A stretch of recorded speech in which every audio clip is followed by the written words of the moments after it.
Terima kasih banyak, Bu. Bismillahirrahmanirrahim. Assalamualaikum warahmatullahi wabarakatuh. Innal hamdalillah nahmaduhu wa nasta'inuhu wa nastaghfiruh wa nastahdihi wa nastansuruh wa nu'minu bihi wa natawakkalu alaih. Wa na'udzu billahi min syururi anfusina wa min sayyiati a'malina. Man yahdihillahu fala mudilla lahu wa man yudlil fala hadiyalah. فأشهد أن لا إله إلا الله وحده لا شريك له وأشهد أن محمدا عبده ورسوله لا نبي بعده صلى الله تعالى عليه وعلى آله وصحبه وكل من تبع هداه واستمسك بسنته إلى يوم الدين. أما بعد فقال الله عز وجل: أعوذ بالله من الشيطان الرجيم ولتكملوا العدة ولتكبروا الله على ما هداكم ولعلكم تشكرون. Tentu pertama-tama yang sama-sama kita hormati Bapak Pembina, walaupun beliau sudah meninggalkan kita, Bapak Arif Suhartono. Ibu Ketum, terima kasih banyak atas pengenalan yang sangat gracious ya. Mudah-mudahan Ananda lebih sukses dan berkah, insya Allah bermanfaat untuk semua. Terima kasih Ibu Astri Arif Suhartono atas kesempatan ini. Segenap pengurus dan keluarga besar PIP, IPC dan Barunawati Nusantara yang hadir bersama kita pada pagi hari ini waktu Indonesia, malam hari waktu Amerika. Hadirin dan hadirat yang bersama-sama kita baik di LAN maupun di online. Alhamdulillah, tentu pertama-tama kita menyampaikan puji syukur kita kepada Allah Subhanahu wa taala. Dan tentunya sebelum saya melupakan, perkenankan saya juga menyampaikan selamat Hari Raya Idul Fitri. Taqabbalallahu minna wa minkum, yang berarti mudah-mudahan Allah menerima dari kami dan dari kita semua segala amal ibadah kita, khususnya puasa kita selama bulan Ramadan. Halal bihalal ini adalah sebuah tradisi yang menunjukkan bahwa Indonesia itu begitu kaya dalam kultur dan budaya. Ini adalah salah satu dari budaya Islam yang menjadi ciri khas Indonesia, dan barangkali belum tentu bisa kita dapatkan di negara lain. Dan istilah halal bihalal ini bukan sesuatu yang baru, tapi ini sudah dikenalkan oleh, yang saya baca, pimpinan Muhammadiyah sejak tahun 1926, yaitu sudah kita kenal khususnya di kalangan Muhammadiyah di Indonesia dengan istilah halal bihalal. Nah, ini sebuah kebanggaan, sekaligus kita harus syukuri bahwa kita di Indonesia ini berislam dengan sebuah budaya yang sangat subur, yang sangat kaya, sehingga menjadikan Islam kita itu betul-betul terasa hidup ya. Bukan sekedar rutinitas ritual yang kita lakukan sepanjang masa, tapi tidak punya pengaruh yang berdampak langsung dalam kehidupan sosial kita. Maka ini adalah sesuatu yang harus kita banggakan, acara-acara halal bihalal seperti ini. Bapak dan Ibu yang dimuliakan oleh Allah Subhanahu wa taala, tentu menyelesaikan bulan Ramadan adalah sebuah kenikmatan yang luar biasa, maka perlu kita bersyukur terus-menerus. Salah satu bentuk kesyukuran kita adalah selalu tawadhu, rendah hati kepada Allah Subhanahu wa taala.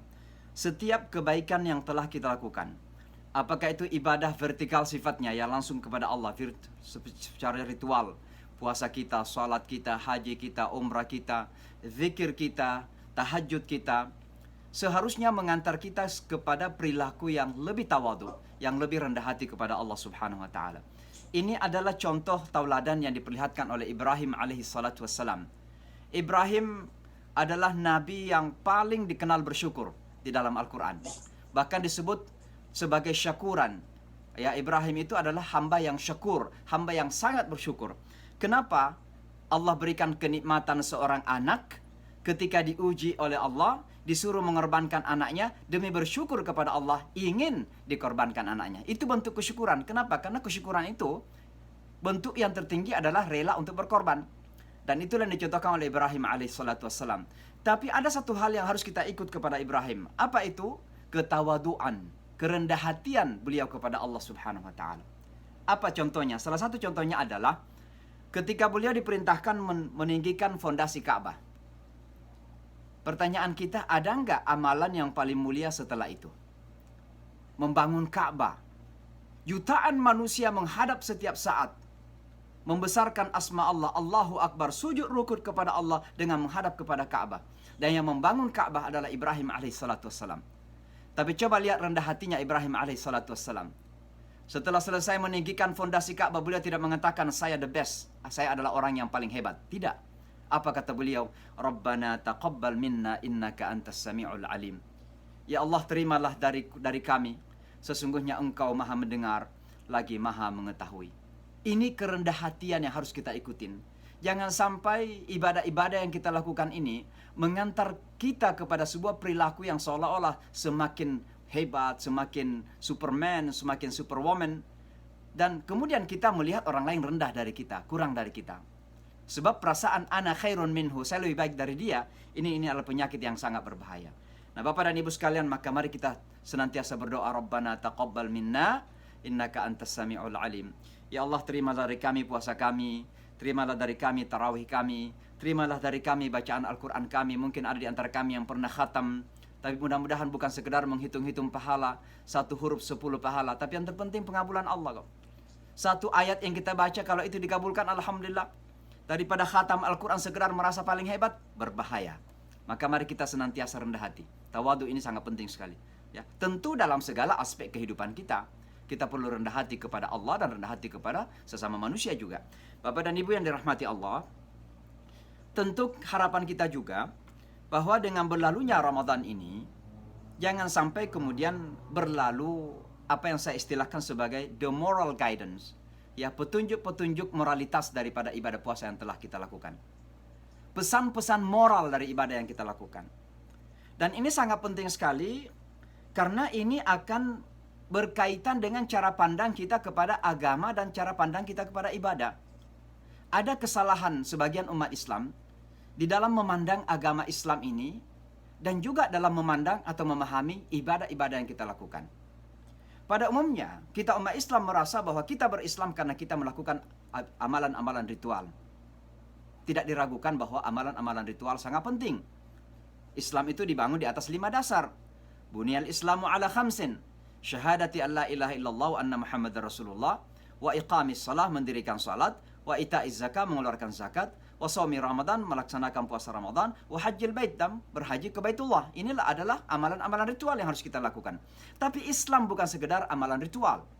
Islam adalah kehidupan kita. Kita hidup dengan Islam dan insya Allah kita akan mati dengan Islam. Kalau kita hidup dengan Islam, insya Allah kita akan mati dengan Islam. Kalau kita hidup di jalan Allah, insya Allah kita akan mati di jalan Allah, bahkan di atas kasur sekalipun. Makanya sering saya mengatakan secara bercanda, janganlah selalu ingin mati di jalan Allah secara instan. Tidak pernah punya perhatian kepada agama ini, tidak terlalu peduli kepada agama, tiba-tiba mau mati di jalan Allah gitu. Kalau mau mati di jalan Allah, hidup dulu di jalan Allah. Kalau mau mati secara Islam, wala tamutunna illa wa antum muslimun, jangan mati kecuali dalam keadaan muslim, hidup dulu di jalan Islam. Maka kita jangan beragama secara instan. Ini cara pandang yang salah. Demikian juga ibadah yang kita lakukan. Jangan sampai kita pandang ibadah-ibadah yang kita lakukan ini sekedar amalan-amalan ritual yang tidak punya makna dalam kehidupan real kita, dalam kehidupan kenyataan kita, dalam kehidupan keseharian kita. Bapak dan Ibu sekalian, ayat yang dibacakan oleh Ibu tadi tentang puasa, pada ayat 185 potongan terakhir menyebutkan begini. A'udzubillahi minasyaitonirrajim. Walitukmilul iddah walitukabbirullaha ala ma hadakum wa la'allakum tashkurun. Pada ayat ini ada 3 penekanan penting. Yang pertama, sempurnakanlah bilangan-bilangan hari di bulan Ramadan. Alhamdulillah tahun ini kalau tidak salah hampir seluruh umat Islam dunia melakukan ibadah puasa selama 30 hari karena menyempurnakan bulan Ramadan. 30 hari. Ini sudah kita sempurnakan. Dan mudah-mudahan kita sudah menyempurnakan sesuai dengan hukum-hukum yang diharapkan, sesuai dengan ridha Allah Subhanahu wa taala, sesuai dengan sunnah Rasulullah sallallahu alaihi wasallam. Mudah-mudahan Allah sudah menerima. Tapi ada tantangan yang dua lagi. Apa itu? Yang pertama, walitukabbirullaha ala ma hadakum. Dan hendaklah kamu besarkan Allah atas hidayah yang Allah berikan kepada kamu. Makanya simbol daripada membesarkan Allah itu kita bertakbir di akhir Ramadan. Begitu matahari terbenam tanggal 30 Ramadan atau 29 Ramadan, kita bertakbir. Allahu Akbar, Allahu Akbar, Allahu Akbar, la ilaha illallah, Allahu Akbar, walillahil hamd. Ini kan simbolnya. Tapi yang diharapkan itu adalah bahwa setelah Ramadan berlalu, kita harus mempertahankan kebesaran Allah dalam kehidupan kita. Kita harus selalu hadirkan kebesaran Allah bersama kita. Jangan sampai di bulan Ramadan, kita rela tidak makan, kita rela tidak minum, walaupun tidak ada yang tahu, hanya karena kita percaya kepada kebesaran Allah, tapi setelah Ramadan berlalu, kita lupa kebesaran Allah Subhanahu wa Ta'ala. Ini karena terkadang cara pandang kita kepada dalam beribadah itu salah. Termasuk salah kita. Di masjid kita mengatakan Allahu Akbar, tapi ketika kita di pasar, akbarnya Allah itu kita simpan di masjid. Yang besar di pasar itu hawa nafsu kita. Sehingga terkadang cara kita melakukan bisnis, cara kita melakukan perdagangan, ya kita berani mengkhianati sesama manusia karena kita merasa Allah nggak melihat lagi bersama kita. Ini cara pandang ibadah yang perlu kita benarkan. Jangan sampai ibadah-ibadah itu kita lakukan seperti rutinitas yang berulang-ulang, tapi tidak punya moral guidance atau petunjuk moralitas dalam kehidupan kita. Walitukabbirullaha ala ma hadakum, hadirkan Allah dalam kehidupan kita. Kalau Allah hadir dalam kehidupan kita, Bapak dan Ibu sekalian, saya yakin hidup kita ini menjadi enteng sekali. Ada cerita di Amerika Serikat. Jadi suatu ketika ada seorang bapak bersama anaknya, biasanya setiap hari Sabtu atau hari Ahad keluar ke jalan membagi-bagi pamflet tentang Islam, pengenalan tentang Islam, introduction to Islam. Sampai suatu ketika terjadi hujan keras. Akhirnya dia nggak keluar seperti kebiasaannya. Tapi anaknya karena sudah menjadi kebiasaan, anaknya tak minta izin kepada bapaknya untuk keluar walaupun hujan.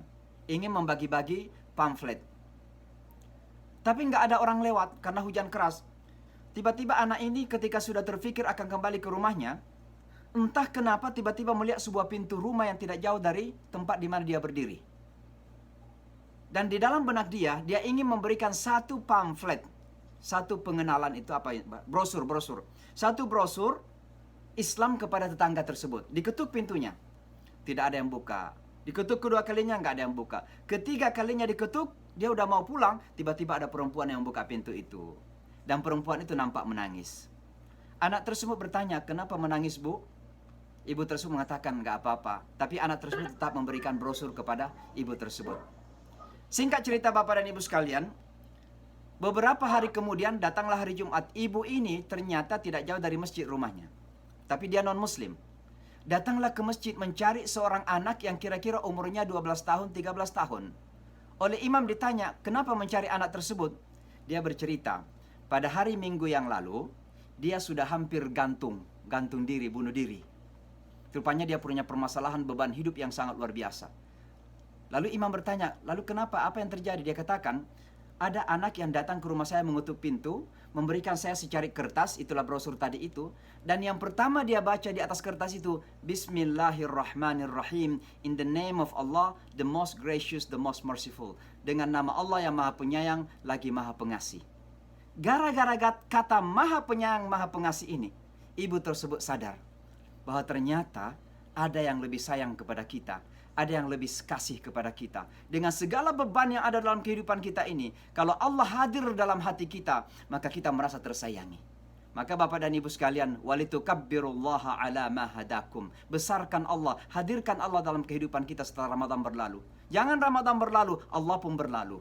Jangan Ramadan kemudian berlalu, kebesaran Allah sudah lewat di dalam hati kita. Mari kita pertahankan kebesaran Allah dalam jiwa kita. Itu yang pertama, pesan ayat tadi itu. Yang kedua, wala'allakum tashkurun, mudah-mudahan kamu bersyukur. Bapak dan Ibu, kata syukur ini menjadi esensi dalam beragama. Karena sesungguhnya segala sesuatu yang kita lakukan dalam agama ini, itu bermuara kepada membangun kesyukuran kepada Allah. Suatu ketika Rasulullah SAW menjadikan istrinya terkagum-kagum. Karena beliau itu kan nabi, beliau itu rasul, mendapat wahyu, tidak berdosa, dijaga oleh Allah maksudnya, tidak melakukan dosa. Karena ada maksum, istilahnya dalam bahasa agama. Rasulullah itu dijamin masuk surga. Kalau Nabi Muhammad SAW tidak masuk surga, nggak ada di antara manusia ini masuk surga. Beliau orang pertama yang akan masuk surga. Sayyidul Mursalin, penghulu para nabi dan rasul. Tapi apa beliau lakukan? Setiap malam harus bangkit salat tahajud. Kebanyakan hari-harinya dipakai untuk berpuasa. Maka istrinya kemudian bertanya, "Ya Rasulullah, kenapa engkau melakukan semua ini?" Apa jawaban Rasulullah sallallahu alaihi wasallam? Bukan karena saya orang yang paling hebat dalam beragama, bukan karena saya orang yang paling kuat imannya, walaupun itu kenyataannya begitu. Bukan karena saya orang rasul, walaupun itu realitanya demikian. Tapi apa jawaban Rasulullah sallallahu alaihi wasallam? Afala akuna 'abdan syakura. Tidakkah saya seharusnya menjadi hambanya Allah yang bersyukur? Maka ibadah-ibadah yang kita lakukan ini, seperti yang disebutkan pada ayat tadi, wala'allakum tashkurun, mengantar kita kepada bersyukur kepada Allah Subhanahu wa taala. Kenapa? Tidak ada yang bisa kita lakukan kecuali memang karena karunia Allah Subhanahu wa taala. Alhamdulillahilladzi hadana li hadza wa ma kunna linahtadiya laula an hadanallah. Segala puji bagi Allah yang telah memberikan hidayah kepada kita. Kalau bukan karena Allah yang memberikan hidayah kepada kita, kita tidak akan pernah mendapatkan hidayah itu. Syukur alhamdulillah, kita salat karena hidayah Allah, kita puasa karena hidayah Allah. Maka mari kita membangun rasa syukur kita kepada Allah Subhanahu wa taala. Tentu kita sebagai umat Islam, syukur yang pertama kita bersyukur bahwa kita termasuk orang-orang yang mengenal Islam. Dan bagi kita umat Islam, Islam ini bukan sebuah baju yang kita pakai setiap hari menjadi identitas fisikal, bukan. Walaupun memang ada identitas keislaman kita juga dalam bentuk fisik. Ya tentu bagi ibu-ibu ada pakaian tertentu, bagi laki-laki juga demikian, ya. Ada. Tapi bukan itu sesungguhnya yang paling penting. Yang paling penting itu adalah bahwa ketika kita mengenal Islam ini, maka kita mengenal apa yang disebut dengan direction in life, arah hidup. Bapak dan Ibu, kenapa saya menekankan kata arah hidup ini? Sebab saya ini ditakdirkan oleh Allah hidup di kota New York sudah 25 tahunan. Tinggal di kota New York. Kota New York itu pusat kapitalisme dunia. Di sini ada Wall Street. Kalau Wall Street itu batuk-batuk, itu demam perekonomian dunia. Capital mengalir ke seluruh dunia dari New York. Gitu. Tapi saya menjadi saksi bahwa betapa ketika kemajuan dunia ini hebat, maju, kuat, tanpa dibarengi oleh hidayah dalam arti direction of life, arah hidup yang jelas, maka orang kebingungan. Banyak orang yang pintar tapi bingung. Banyak orang yang kaya tapi merasa miskin. Banyak orang yang seperti bergemilang dengan harta tapi menderita sepanjang masa. Kenapa? Karena tidak tahu arah hidupnya kemana. Untuk apa dia dalam hidup ini dan akan kemana pada akhirnya. Mereka sedang kebingungan. Itulah yang diistilahkan dengan orang tersesat. Dalal dalam bahasa Arab. Maka alhamdulillah kita dipilih Allah mengenal Islam ini. Dan dengan Islam kita tahu arah hidup kita. Untuk apa kita di dunia ini. Dan akan kemana kita pada akhirnya. Ini sangat penting sekali. Sebab hanya dengan mengenal untuk apa kita dunia ini dan akan kemana kita pada akhirnya, kita akan memiliki tanggung jawab kita akan bertanggung jawab dalam hidup ini. Banyak orang yang hidup tidak bertanggung jawab, tidak punya tanggung jawab. Kenapa? Ya pokoknya hidup jalani begitu saja. Suatu ketika ada anak muda datang kepada saya, mungkin sudah pernah dengarkan cerita ini. Datang ke kelas kita. Lalu saya persingkat cerita. Di akhir kelas itu dia mengatakan, I'm angry, saya marah katanya. Saya tanya, kenapa marah? Dia katakan, saya ini seperti mesin. Maksudnya apa saya bilang? Di pagi hari saya bangun, saya pergi tempat kerja, malam hari saya kembali ke apartemen, I don't know for what, saya nggak tahu untuk apa katanya. Jadi dia merasa hidup itu rutinitas yang berulang-ulang gitu. Berputar begitu saja, nggak tahu ujungnya akan kemana gitu. Saya katakan, kalau begitu Anda sedang tersesat. Ini cara kita mengenal jalan hidup. Saya kemudian menjelaskan Islam kepadanya. Singkat cerita Bapak dan Ibu, alhamdulillah. Dia mengatakan, I'm sorry, I have to go, saya harus pergi. Saya kasihlah terjemahan Al-Quran. 3 hari kemudian, saya ketemu hari Sabtu. Hari Senin, dia menelpon. Dia katakan, gimana caranya menjadi seorang Muslim? Loh, saya katakan untuk siapa? Dia katakan untuk saya. Saya tanya, kamu sudah baca Al-Quran yang saya berikan? Katanya, belum. Lalu alasannya apa masuk Islam? Dia katakan, karena saya sudah memikirkan tentang apa tujuan hidup yang Anda telah sebutkan pada 3 hari yang lalu, pada hari Sabtu yang lalu. Alhamdulillah singkat cerita teman kita ini masuk Islam dan sekarang sudah hidup tenang bersama istrinya keturunan Maroko. Jadi maksud saya begini, ini sebuah penggambaran saja bahwa betapa seorang anak muda yang berhasil, seorang arsitektur di kota New York yang bisa mendesain gedung-gedung tinggi, yang punya komisi yang banyak itu, tapi tidak merasakan arti kehidupan itu. Kenapa? Tidak tahu arah kehidupan. Maka syukurlah bahwa kita dipilih oleh Allah termasuk orang-orang yang mengenal agama ini, bisa tahu kemana dan akan apa kita dalam hidup ini.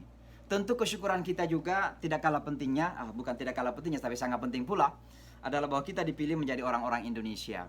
Ya, baik Muslim maupun non-Muslim tentunya, ya kita dipilih menjadi orang Indonesia. Kenapa saya selalu menyebutkan ini? Karena saya sebagai putra Indonesia yang sudah cukup lama di luar negeri, saya selalu mengatakan begini Bapak dan Ibu. Sejauh-jauh kita berjalan, sebanyak negeri yang kita seberangi, ya kita ini semakin rindu kepada Indonesia. Kenapa? Indonesia itu dahsyat. Indonesia itu besar, Indonesia itu kuat, Indonesia itu hebat. Dan hampir dalam segala hal. Kita melihat dari segi sumber daya alamnya, Indonesia begitu kaya, begitu indah, begitu subur, begitu menarik. Banyak orang yang jatuh hati kepada Indonesia. Satu contoh yang selalu saya berikan di mana-mana adalah kulinari, makanan saja. Ini kita halal bihalal, walaupun nggak nampak makanan, jadi nggak nampak ketupat, tidak ada soto Betawi gitu ya, nggak kelihatan gitu ya. Tapi maksud saya adalah, ini adalah salah satu kehebatan Indonesia. Makanannya enak-enak, bukan sekedar enak. Saya melihat peserta ini ada dari ragam daerah ini. Dari Aceh sampai Papua pun, makanan kita macam-macam. Saya kebetulan dari Sulawesi. Di Sulawesi ada coto Makassar, ada palu basa, palu mara, palu konro. Ya macam-macam lah gitu ya. Ini kehebatan negeri kita Indonesia. Maka mari kita syukuri bahwa Allah memilih kita menjadi bangsa Indonesia. Tentu mensyukuri menjadi bangsa Indonesia ini adalah berusaha bersama-sama untuk menjadikan negeri kita menjadi negeri yang kuat, menjadi negeri yang hebat, menjadi negeri yang makmur dan berkeadilan tentunya untuk semua masyarakat Indonesia. Bapak dan Ibu sekalian, mohon maaf saya kejauhan ya. Sebenarnya tema kita adalah itulah kalau Ustadz ceritanya terlalu banyak. Tema kita mengenai makna COVID ya. Jadi hikmah dibalik dari pandemi COVID-19 ini. Saya ingin mengatakan bahwa sebelum memasuki topik kita singkat saja nanti, saya juga ingin mengingatkan kita secara singkat. Salah satu hal yang mungkin diajarkan oleh bulan Ramadan itu adalah membangun solidaritas. Dan mohon maaf kalau saya menyebutkan ini satu poin saja. Kenapa saya menyebutkan ini? Agar kita jangan salah kaprah terhadap pembelaan saudara-saudara kita, bangsa kita Indonesia kepada Palestina. Mohon maaf, ini politik, nggak ada hubungannya dengan politik. Saya cuma ingin mengatakan begini, kenapa kita bangsa Indonesia membela Palestina? Bagi kita khususnya bangsa Muslim, umat Islam Indonesia, ada 3 alasan penting. Dan mudah-mudahan ini bagian dari hal yang sudah kita, Ramadan sudah mengajarkan kepada kita. Ada rasa solidaritas. Yang pertama, ini adalah seruan makna iman yang kita miliki. Bapak dan Ibu, kalau kita beriman kepada la ilaha illallah, maka itu berarti kita yakin bahwa yang namanya kebebasan, yang namanya kemerdekaan, itu adalah hak dasar semua manusia. Itu la ilaha illallah. Makanya kalau kita percaya kepada la ilaha illallah, jangan pernah mau memperbudak orang. Dan jangan mau pernah diperbudak oleh orang. Maka ketika ada bangsa yang diperbudak oleh bangsa lain, iman kita menjerit bahwa itu tidak benar dan harus kita benarkan. Maka kalau kita membela Palestina, bukan karena Palestina, tapi itu adalah jeritan jiwa yang bersumber dari keimanan yang kita miliki kepada la ilaha illallah. Itu alasan yang pertama. Alasan yang kedua adalah alasan kebangsaan. Karena konstitusi negara kita mengatakan bahwa penjajahan di atas dunia ini harus dihapuskan karena tidak sesuai dengan peri kemanusiaan dan peri keadilan. Maka kalau kita memang masih merasa punya loyalitas kepada kebangsaan kita dan konstitusi kita, saya yakin bahwa bangsa Indonesia akan membela mereka-mereka yang terzalimi. Bukan hanya Palestina, tapi seluruh bangsa dunia ini. Dan bukan hanya orang-orang yang beragama Islam. Tapi siapa saja yang terzalimi, terjajah, harus kita sadari bahwa amanat konstitusi mengajarkan kepada kita untuk membela hak mereka. Tentu yang ketiga adalah karena ada semangat kemanusiaan.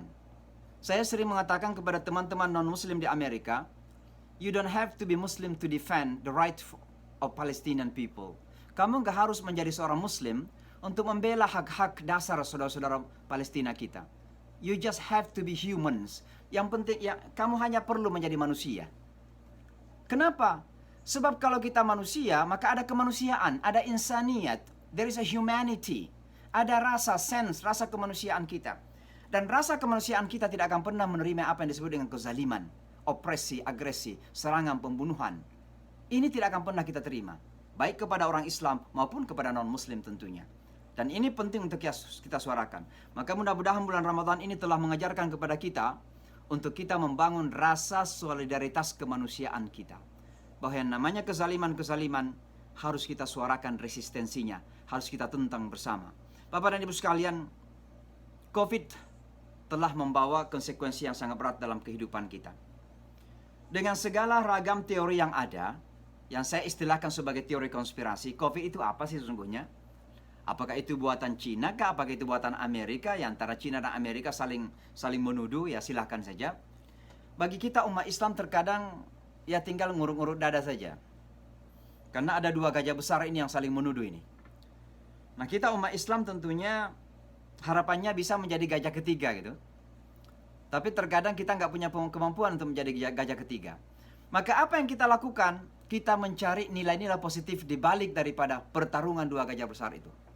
Nah, apa nilai positif yang kita ambil dari situ adalah berusaha mengkaji makna-makna daripada peristiwa besar yang disebut dengan COVID-19 ini. Dan ini betul-betul peristiwa besar Bapak dan Ibu. Tidak main-main. COVID ini nggak bisa kita definisikan apa sih COVID itu. Tapi realitanya ada.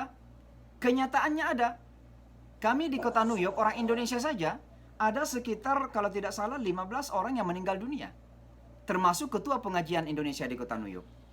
Berarti ada kenyataannya, ada realitanya ada. Kalau ada yang mengatakan itu cuma teori konspirasi, nggak benar adanya, kenyataannya ada. COVID itu ada. Ya. Walaupun kita nggak tahu apa realitanya.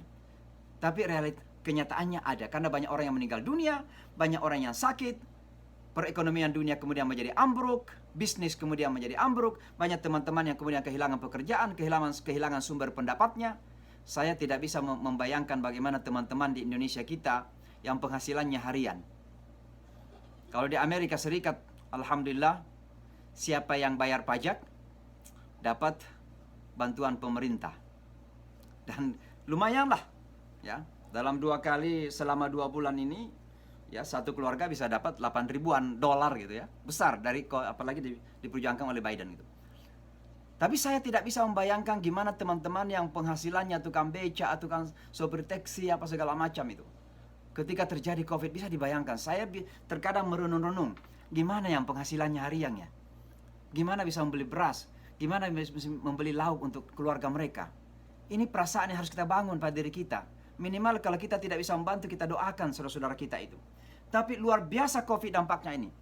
Bagi kita umat Islam, dampak yang juga paling nyata adalah baru pertama kali dalam sejarah agama kita, masjid-masjid ditutup. Jangankan masjid di kota-kota kita di Indonesia, Masjidil Haram saja, Masjid Nabawi saja sempat ditutup. Ini dahsyat ini. Dalam keadaan peperangan saja, Bapak dan Ibu, masjid itu hampir nggak pernah ditutup. Walaupun ada namanya salatul khauf, salat dalam keadaan rasa takut, dipercepat salatnya, 2 rakaat saja yang 4 rakaat gitu, qasar. Tapi tidak pernah sama sekali ditutup masjid-masjid kita dalam sejarah Islam. Baru kali ini masjid-masjid sempat ditutup ketika itu. Bahkan tatanan jamaah kita pun berbeda. Dulu yang namanya soft harus kita rapatkan, sekarang soft harus diatur pakai social distance. Artinya apa? COVID ini dahsyat. Lalu apa yang harus kita pelajari dari COVID ini Bapak dan Ibu sekalian? Tentu banyak sekali. Kalau di kota New York ini salah satu dampak COVID itu adalah masalah mentalitas. Terjadi penyakit mental yang sangat luar biasa. Saya kebetulan namanya, ada tugas saya namanya liaison ya. Jadi penghubung antara NYPD, Kepolisian New York dengan masyarakat Islam. Jadi kalau ada masalah di komunitas Islam, biasanya oleh kepolisian kami dikontak dulu. Nah, setiap minggu kita ada meeting dengan kepolisian. Salah satu hal yang kita dapatkan dari polisi adalah bahwa di kota New York ini, permasalahan besar yang terjadi akibat COVID-19 adalah terjadi kekerasan-kekerasan kepada keluarga. Banyak pemukulan-pemukulan kepada wanita. Kok bisa? Orang Amerika susah tinggal di rumah Bapak dan Ibu. Tiba-tiba COVID terjadi, harus lockdown dan tinggal di rumah. Bagi mereka itu sudah stres yang luar biasa. Tapi kita umat Islam, alhamdulillah, tidak terjadi hal yang luar biasa seperti itu. Dan oleh karenanya, satu-satunya yang harus kita lakukan sebagai umat Islam menghadapi COVID-19 ini adalah mencari makna-makna daripada peristiwa ini. Lalu apa makna yang bisa kita dapatkan dari COVID-19? Singkat saja. Yang pertama adalah COVID-19 mengajarkan kepada kita kembali tentang realita bahwa alam semesta ini berada di bawah satu kontrol. Satu kontrol. Ada yang mengontrol Bapak dan Ibu sekalian. Itu yang disebutkan dalam Al-Quran. Tabarakalladzi biyadihil mulk wa huwa ala kulli syai'in qadir. Maka umat Islam harus sadar bahwa ternyata alam semesta ini dikontrol oleh Dia yang Maha Kuasa. Kalau seandainya Amerika bisa mengontrol alam semesta ini, maka tentu Amerika yang paling sedikit meninggalnya. Ternyata Amerika adalah negara yang juga termasuk sangat besar. Lebih 1,5 juta manusia meninggal di Amerika gara-gara COVID-19. Lebih 1,5 juta. Bisa bayangkan itu. Kenapa Amerika nggak pakai nuklir saja, menuklir itu COVID-19 itu. Tapi ternyata Amerika naif. Amerika tidak bisa melakukan apa-apa. Kenapa? Untuk Allah buktikan bahwa ada yang maha kontrol, yang mengontrol alam semesta ini. Yang mengendalikan kehidupan kita ini. Itulah Allah subhanahu wa ta'ala. Maka hikmah terbesar bagi umat Islam adalah sadar kembali tentang kebesaran Allah dan kemahakuasaan Allah subhanahu wa ta'ala. Jangan sampai kemudian terjadi sebaliknya. Kita sudah diuji seperti ini, ternyata kita bisa-bisa saja. Bahkan ada sebagian yang merasa karena sudah menemukan vaksin, merasa lebih hebat lagi. Arogansi terjadi di kemudian hari. Padahal Allah sudah mengingatkan kepada kita bahwa Anda naif, Anda lemah, Anda terbatas, tidak punya apa-apa. Kalau Allah berkehendak, pasti akan terjadi. Dan itulah yang terjadi dalam kehidupan kita. Itu yang pertama. Yang kedua, Bapak dan Ibu, yang kita pelajari daripada COVID-19 ini, mengingatkan kepada kita akan keterbatasan kemanusiaan kita. Bahwa kita semua ini terbatas. No matter what. Bagaimanapun juga, kekuatan kita dalam bidang perekonomian,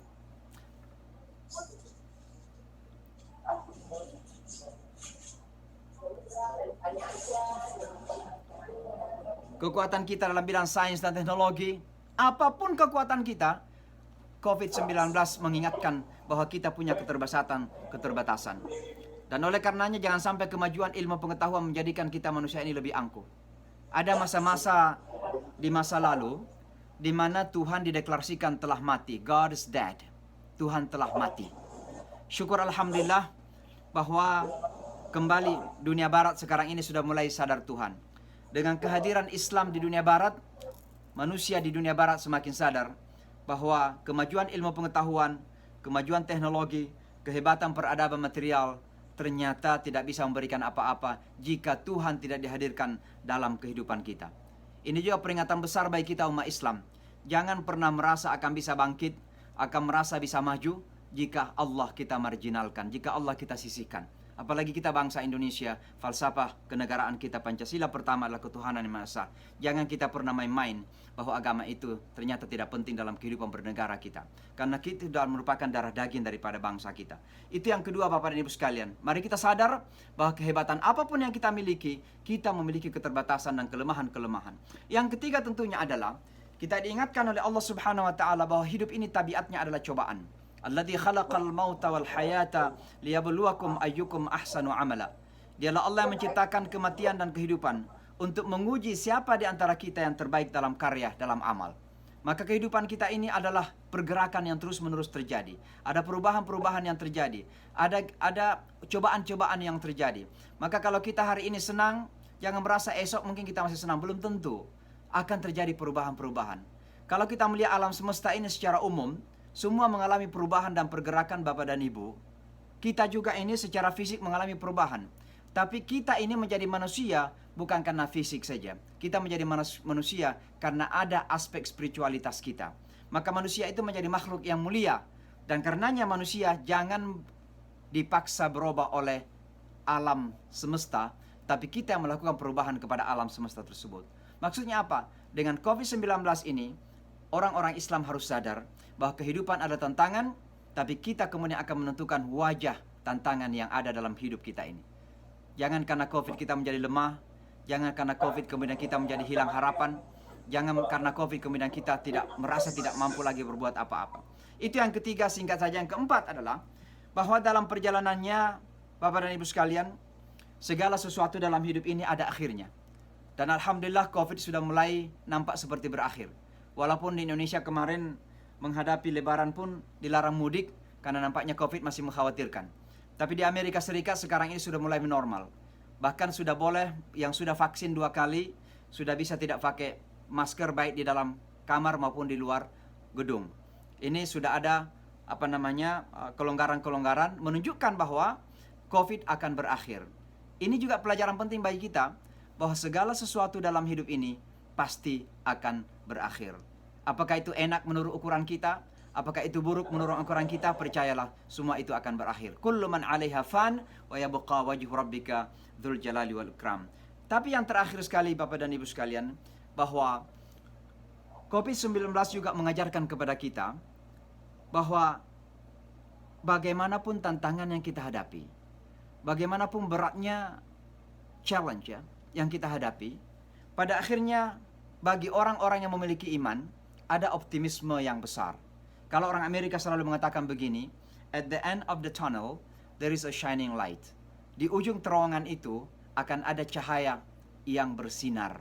Maka mari kita selalu membangun optimisme bahwa orang Islam itu tidak pernah putus harap. Selalu ada harapan bahwa di balik dari semua tantangan ini ada kemudahan yang Allah telah siapkan bagi kita. Inna ma'al usri yusra. Sebenarnya kata inna ma'al usri yusra itu bukan dibalik, tapi bersamaan dengan tantangan itu ada kemudahan yang Allah sudah siapkan. Bukti sekarang ini kan begini Bu. Kita sekarang tantangannya disuruh social distance kan. Tapi pada saat yang sama Allah menyiapkan yang namanya Zoom. Pada saat yang sama. Makanya Al-Quran mengatakan ma'a artinya bersamaan. Bukan setelah. Tapi bersamaan dengan tantangan pasti ada kemudahan yang Allah telah siapkan bagi kita.